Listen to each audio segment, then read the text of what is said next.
Voici Brandon, il a déjà lancé des œufs sur la maison de James Gunn, il croit avoir inventé le Kwakubé et il ne retire jamais son bonnet parce qu'il a peur que le soleil lui fasse perdre ses derniers cheveux. Alors les gars Joe, qu'est-ce qu'il y a? On pense que c'est Superman James Gunn qui va sauver d'ici? Avec ses yeux là qui font comme ça, comme ci, comme sous là? C'est quoi ce connerie là? C'est lui le meilleur Superman, regardez. Henry, désolé, j'ai que la tête, mais bon, c'est déjà plus expressif que tout votre Superman avec son costume là et son slibard de nageur. La boîte mère, vous voyez la boîte mère là? La boîte mère. Regardez tous les détails sur la boîte mère, les incrustations, les traits. James Gunn il aurait juste fait un carré. Sans âme, sans vie, sans rien. Donc Nate, le gajo là, paraît qu'il va revenir sur les dernières rumeurs là, toutes fraîches là. Snyderverse de retour. On nous disait qu'on était fous là, que Snyderverse il allait pas revenir l'année prochaine. Et vous avez l'air bien con là, hein? Il sera de retour en 2026. Combien de fois on avait besoin de vous le dire? Ça va se planter cet été, il va revenir. Bon, je l'aime pas parce que lui il aime bien le DCU, il soutient James Gunn. Donc voilà, bon. Bof. Mais bon, quand même, on s'abonne à sa chaîne, on laisse un pouce, on active la cloche, et évidemment, on dit dans les commentaires ce qu'on pense de cette petite rumeur de Forbes, ça. Moi, je les aime, perso.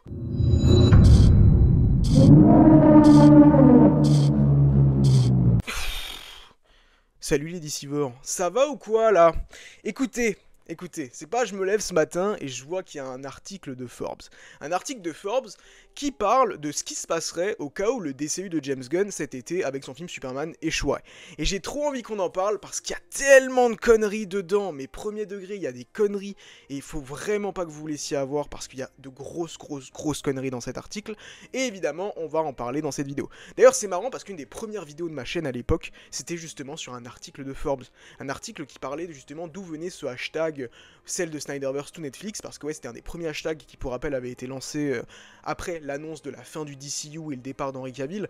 À ce moment-là, il y avait peut-être une petite once d'espoir. Aujourd'hui, les gars, c'est mort, je vous le dis d'entrée de jeu. Si clairement vous attendez dans cette vidéo que je vous dise que le Snyderverse va revenir, c'est pas le cas. Il y a une option, et il y a une option parce que je pense toujours à vous, et parce que je pense vraiment que c'est un truc qui peut-être pourrait arriver, en tout cas c'est le seul truc possible, et on l'a déjà évoqué, mais évidemment, on va en reparler dans cette vidéo. Donc, c'est le moment de commencer.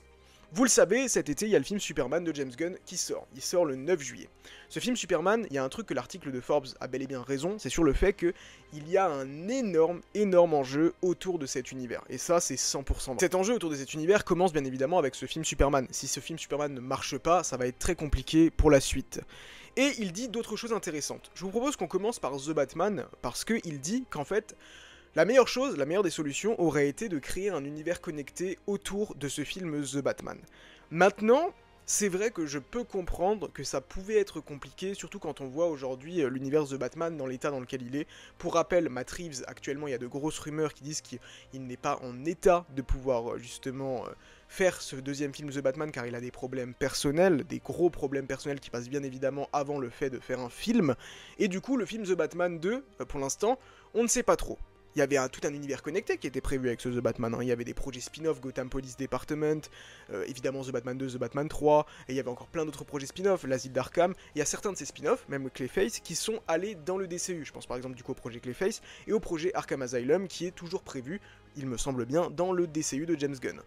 Et là du coup, ce The Batmanverse pour l'instant est en stand-by. Je vais pas dire qu'il est mort parce que je pense pas que c'est le cas, pour le moment en tout cas, mais il est en stand-by. Maintenant évidemment il faudra attendre de voir ce que ça va donner dans l'avenir.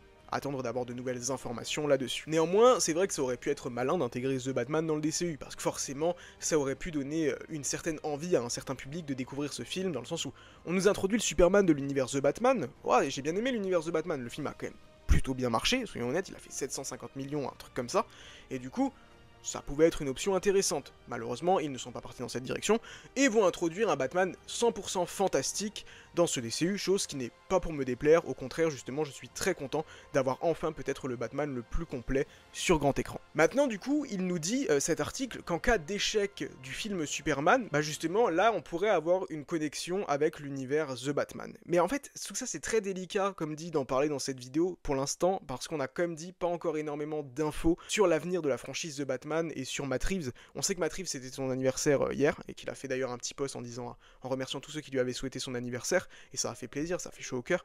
Donc franchement, pour le coup, j'espère vraiment que Matt Reeves va pouvoir régler ses problèmes personnels, c'est ce qui compte vraiment le plus. Maintenant, si on part du principe que The Batman va bel et bien sortir à un moment donné, The Batman partie 2.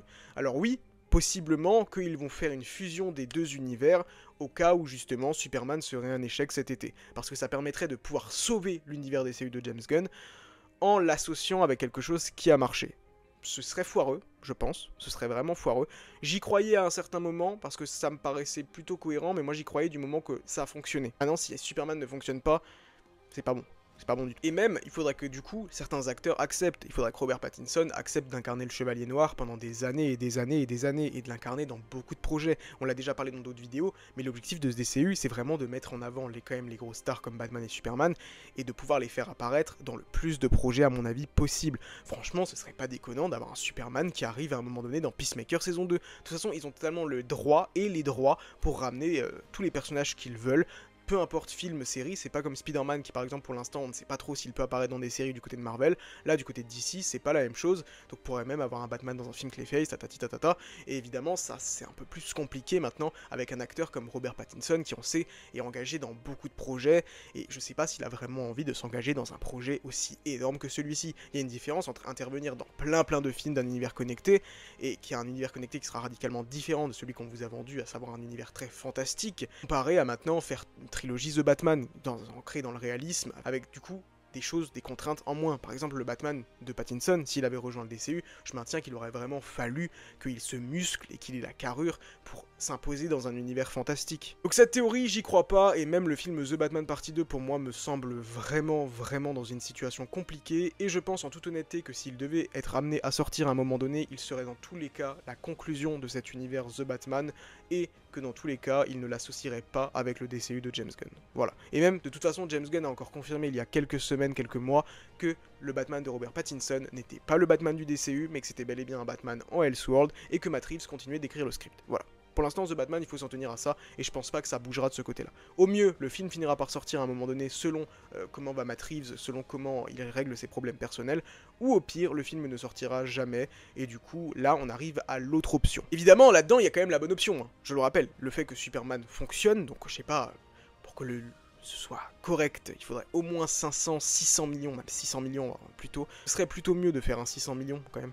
Et après, évidemment, on lance l'univers et on espère que ça fonctionnera derrière. Avec du coup un nouveau Batman qui lui ne tardera pas trop à arriver, je pense comme dit en 2027 avec The Brave and the Bold, Supergirl, Lanterns et tout ce qui s'en suivra. Il y a également l'option que le film va cartonner, parce que c'est pas du tout une option à négliger à 100%. Moi je pense, j'ai confiance en ce projet Superman de James Gunn. Beaucoup de gens disent que le marketing est très mauvais, au contraire je le trouve excellent. Je trouve que James Gunn fait les choses très bien, une pub avant Minecraft qui est un carton juste énorme, une pub. Il a choisi le meilleur extrait, je pense, pour parler au grand public et pour parler aux enfants qui principalement vont voir ce film Minecraft. À côté de ça, la finale de la Champions League, c'est près de 400 millions de personnes qui vont regarder, et il va y avoir une promo pour la finale de la Champions League. À côté de ça, il y a, à chaque fois qu'il y a un nouvel extrait, tout le monde en parle. La première bande-annonce a cartonné, et dès qu'il y a un nouvel extrait, comme dit, tout le monde en parle. Et je pense que la meilleure des bandes-annonces est encore à venir, vraiment. Donc pour le coup, moi je trouve que la stratégie de communication de James Gunn est excellente, et je pense que ce film peut être la grosse bonne surprise de cet été. L'autre option, celle qui du coup voilà, fait beaucoup parler. J'ai vu dans cet article de Forbes que ça disait « Ouais bah si du coup le DCU ne fonctionne pas, il y a toujours une possibilité qu'on vende la licence d'ici, ou même que Warner soit vendu de manière totale. » Oui, c'est vrai, c'est 100% vrai. Mais à 2000%. Si maintenant le film Superman est un énorme flop et qu'il en est fini du DCU de James Gunn, alors que même il venait de commencer, c'est fini pour Warner Bros. Hein. Genre c'est vraiment le film, ils ont besoin que ce film marche. S'il ne marche pas, c'est foutu pour eux. Donc vraiment, là-dessus, c'est vrai. Mais s'il était vendu, ça disait dans l'article qu'il y a toujours des projets de films Justice League liés au DCU, un film solo Batman avec Ben Affleck, et la possibilité de vendre le Snyderverse à Netflix, etc. Là déjà, il y en a beaucoup qui se sont emballés, alors que dans l'article, ça disait en animation. En animation. En live action, c'est mort. C'est mort à 1 milliard de %. Il n'y a aucune chance que ça arrive. Jamais.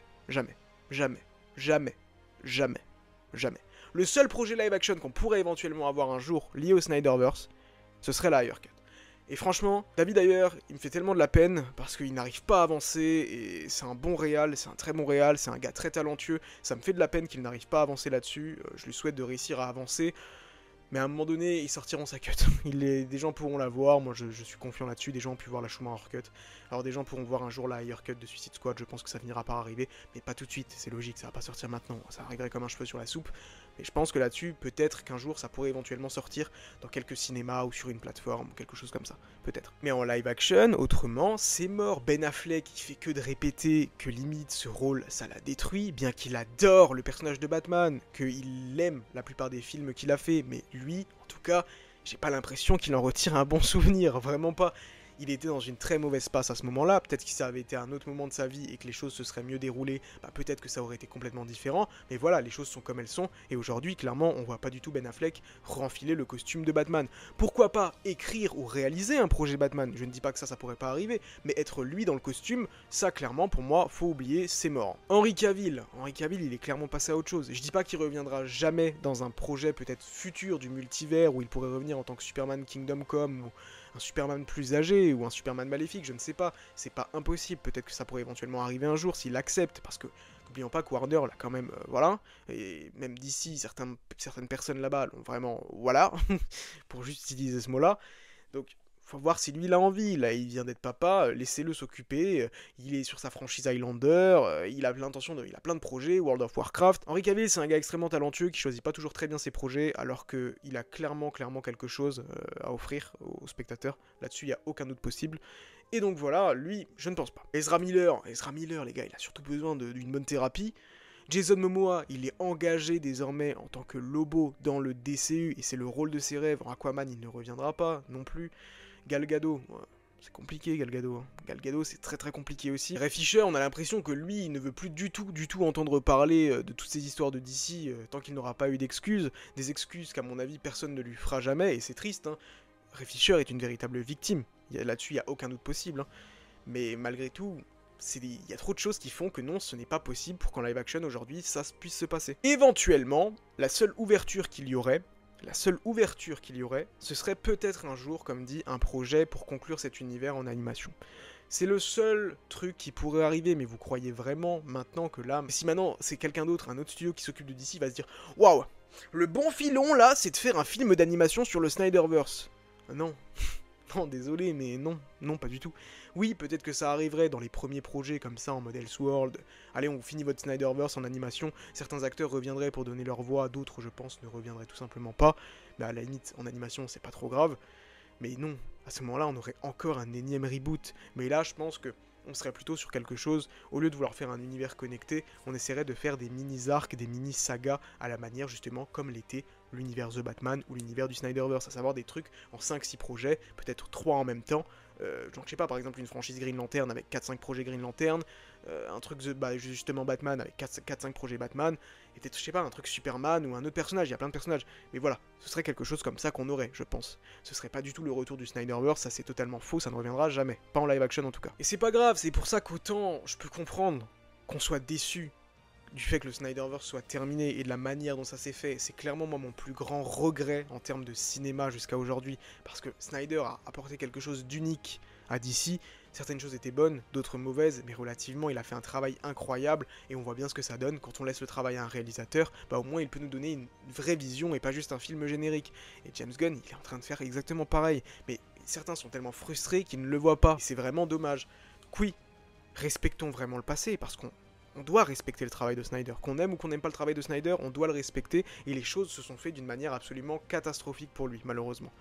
Mais maintenant, ça sert à rien du coup de détester tout ce que DC va proposer ces prochaines années, essayons d'être ouverts d'esprit. Même moi, il y a certaines décisions que j'aime pas du côté du DCU, je suis pas là à dire « Oh, James Gunn c'est le GOAT et tout !» James Gunn ça peut être le GOAT parfois, moi de toute façon je dis que James Gunn c'est le GOAT quand il y a un truc qui fait que je trouve incroyable. Mais Zack Snyder c'est le GOAT aussi, tout le monde peut être GOATesque à sa manière dans certaines situations. Mais ce que je veux dire, c'est que moi aussi il y a des décisions que j'aime pas. Hal Jordan Papy, c'est une décision, je moque de ça à chaque vidéo sur Lanterns. Oui, il y a des décisions que j'aime pas, mais il y a des choses que j'aime énormément, et je pense qu'il faut attendre de voir le film avant de tout de suite le condamner. Imaginez si à l'époque de Man of Steel, parce qu'à l'époque de Man of Steel c'était presque la même chose, il y a plein de gens qui critiquaient. Mais c'est quoi ça? Mais c'est quoi ce Superman là qui n'a rien à voir? Déjà il a pas de slip, il est hyper dark, tatata. Les gars, et le film il est sorti, il était incroyable. Presque tout le monde a aimé Man of Steel. Donc, je pense qu'il faut quand même au moins attendre de voir le film. Si vous voyez le film et que vous n'aimez pas, bah y a pas de souci là-dessus. Vous avez le droit d'aimer, vous avez le droit de pas aimer, mais attendons au moins de voir le film. Et vous avez le droit d'avoir des a priori, mais il y a la façon, l'art et la manière de l'exprimer. Voilà, je le dirais comme ça. Enfin bref, cet article de Forbes, il fallait un petit peu en parler parce que je vois qu'il y en a déjà certains qui s'excitent. Donc voilà, hein, il faut quand même un petit peu remettre les pendules à l'heure, parce que voilà, il faut pas non plus vous vendre du rêve si ce n'est pas le cas, malheureusement. Mais de toute façon, vous mangerez encore bien chez DC. Vraiment, ayez confiance. Déjà, Batman du DCU, ça sent très bon. Voilà, c'est tout ce que je peux vous dire, ça sent très bon. Enfin bref, voilà, dites-moi ce que vous pensez de tout ça dans les commentaires, et nous, on se donne rendez-vous très bientôt à Gotham City.